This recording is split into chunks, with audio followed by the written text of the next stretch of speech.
In our journey to analyze, to learn about standard battles, so the last part of a journey is to understand about modularity. In this session, we will focus on how companies can exploit the advantage of modularity, how companies sometimes will go the opposite way, and we will actually focus on integration. We will also see what are the different advantages that these two options provide. In besides looking at companies only, so if we look at industry perspective, so how the platformization of an industry can create more value, how the platformization of an industry can create more value than modularity or integration of integrated hierarchies. So here we are moving a bit into the business model configuration as well. So we are not only looking at technology performance, technology development, and adoption of a technology as to achieve a standard, a dominant design, but we're also looking how the business model configuration, how the innovation in terms of business model can have an impact on this topic. Have you wondered why Apple didn't want to let consumers choose components on their devices, and they adopted a very strict hierarchical approach, so a non-modular approach, a vertical integrated approach when they deliver their solutions? And the reason is exactly in the definition of modularity. So modularity can be defined as a degree to which the different components of a system can be separated and then recombined together. This is basically the concept of the resource bundle. So all the resources that you need to create a product. So why Apple didn't follow the modularity concept? Because if we look at Apple's competitors, and many of them were actually operating even before Apple, they went for this, exactly for this type of approach. And the reason why Apple didn't do this and instead they prefer a non-modular approach, so a hierarchical integrated approach, is that by doing so, generally you can ensure greater quality of your products and also greater reliability. And especially at the beginning, this used to be the unique selling point, the value proposition, how Apple differentiated its products from the laptops to mobile devices from competitors. But at the same time, there are a lot of advantages coming from modularity. One, a clear advantage is that modular products can offer more choices over the function, the design, and the scale. And in this way, they can satisfy consumer needs in a better way. There are many examples of modular products. Here you can find in this slide, you can find different type of modular configuration. So from a traditional integrated product bundle to a product bundle with third-part complements, and finally a product bundle with third-part components and complements. And as you can see, the second one is the case of the Apple iPhone. So in the history of Apple also, there was a change, there was a shift. So from the traditional approach to be fully hierarchical, fully integrated technology provider to allow some sort of modular configuration in their products. Even though they still exert control, they still exert higher control compared, for example, to the main competitors in operating system, which is Android. Android is the third case. So Android is the one that is providing a product bundle with third-party complements and also with third-party components. Other advantages of the modularity is that modularity allows scale economies in manufacturing. And how does modularity achieve so? By reusing and combining the components in different combinations. This case of scale economy is defined as the economies of substitution. So this is the second major advantage of modularity.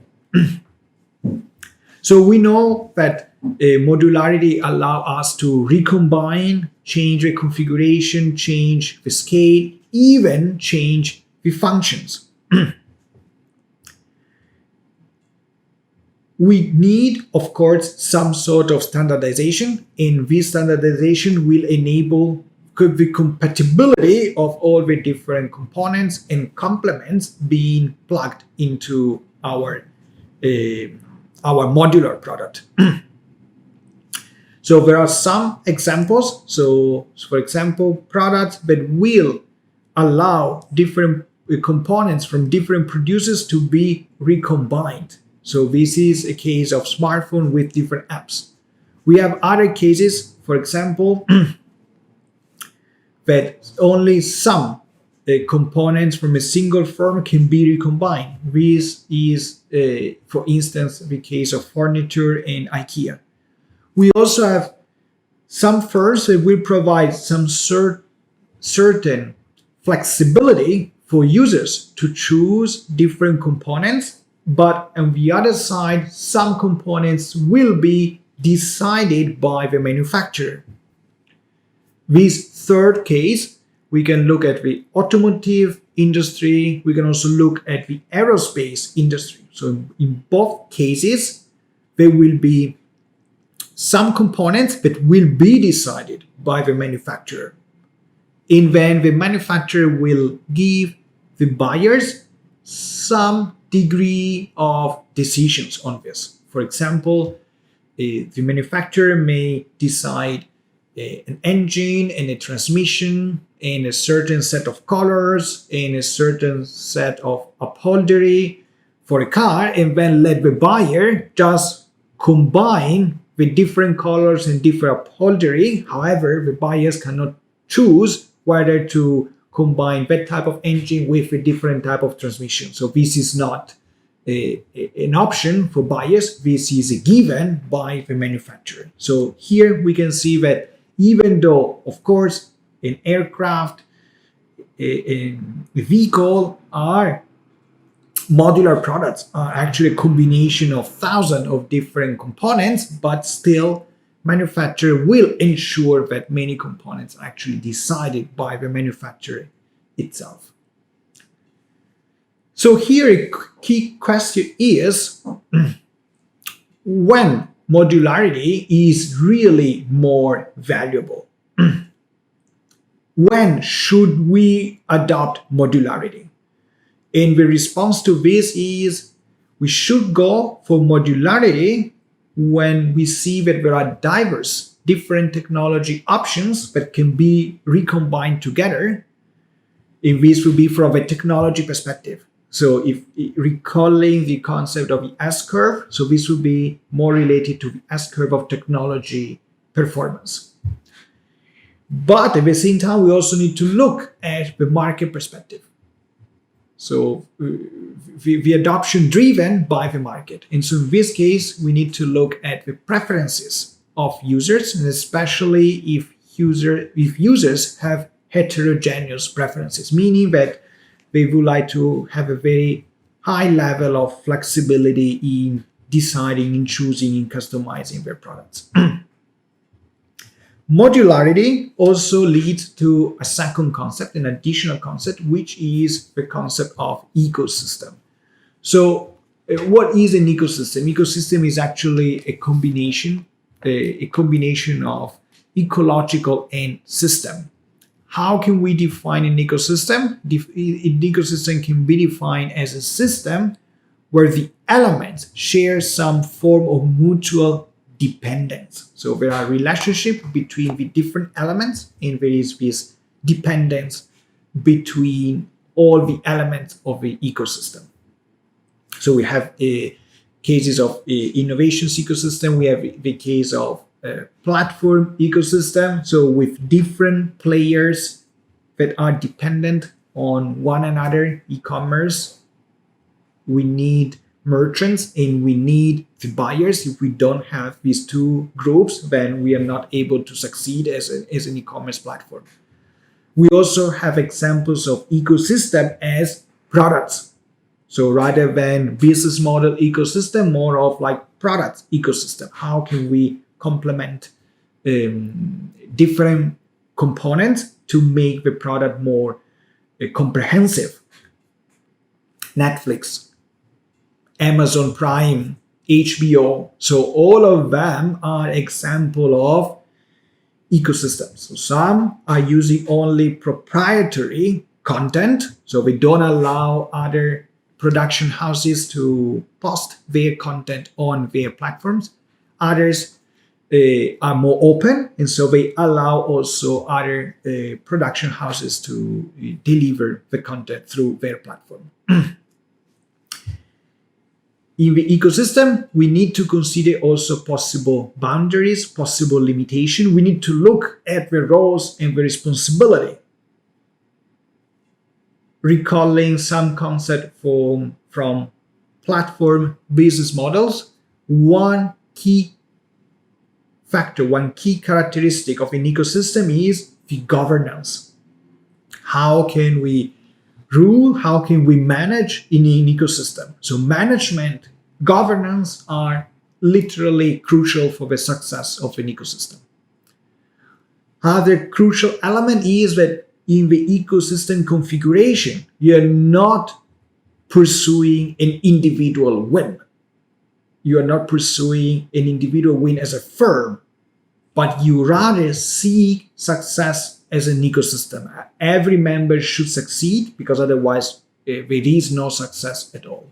At the same time, it's good if the different members in the ecosystem will specialize and will deliver some specific component, will focus on some parts on the ecosystem. So there are also some incentives that can be given throughout contracting.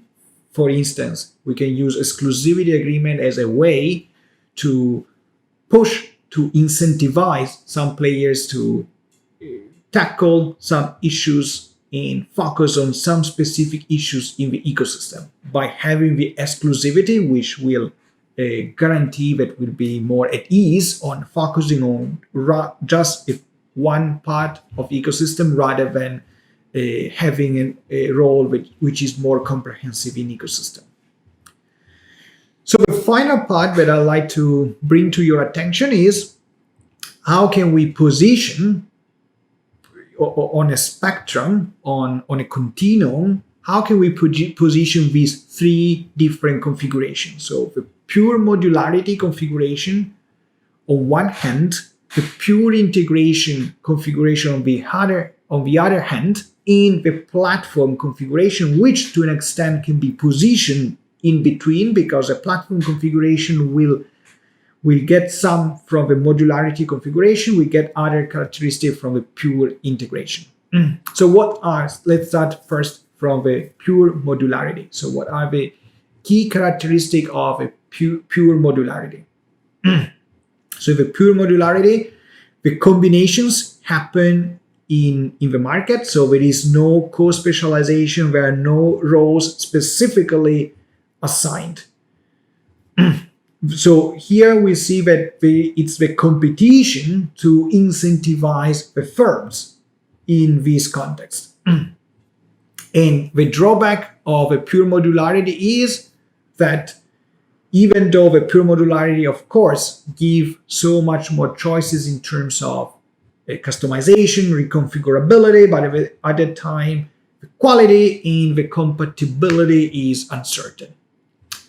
On the other hand of the spectrum, we have a pure integration. So the pure integration is when you exert control on all the components. Generally, this will be arranged in a hierarchical way with suppliers that are working with you but are not competing, with control, with obsess over quality, with high degree of specialization, and with fixed combination that is entirely decided by the firm. And then we have a case of platforms. So platforms, to an extent, the real key feature of a platform is the governance, how we govern the platform.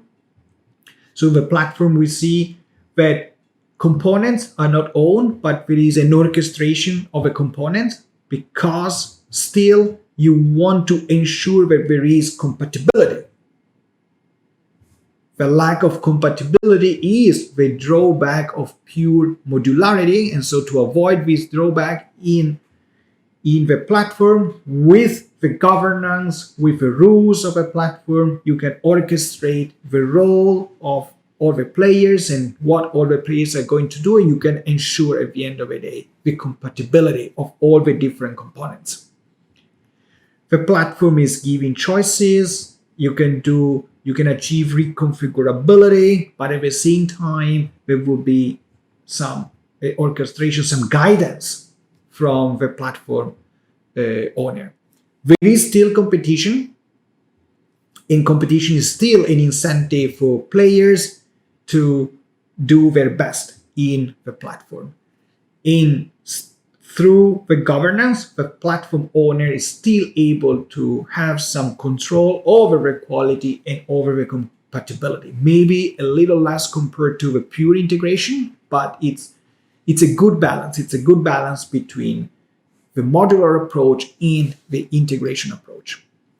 So this marks the end of these 3 sessions on standard battles, the multiple dimension of value, and finally different configuration. So what we learned in the first session is how firms can achieve a dominant design, and we learn through the concept of the S-curve of technology improvement, the S-curve of technology adoption. In the second part, we focused on the value, how a firm can deliver value through the standalone technology utility and the network externalities. And in this final part, we look at the configuration, and we have seen that we have basically 2 antagonists: modularity on one hand, pure integration, hierarchy approach, control on the other hand. And if we include also some business model innovation, so we can define a balance in between, which is the ecosystem, with a platform ecosystem combining together, balancing together the good aspect of modularity, and particularly would be the choice of components that still can be compatible, and with an overall orchestration of the resources, but at the same time considering some of the key advantages of integration, which are primarily the quality and the compatibility of components. Thank you for watching, and I'll see you in the next video. Bye!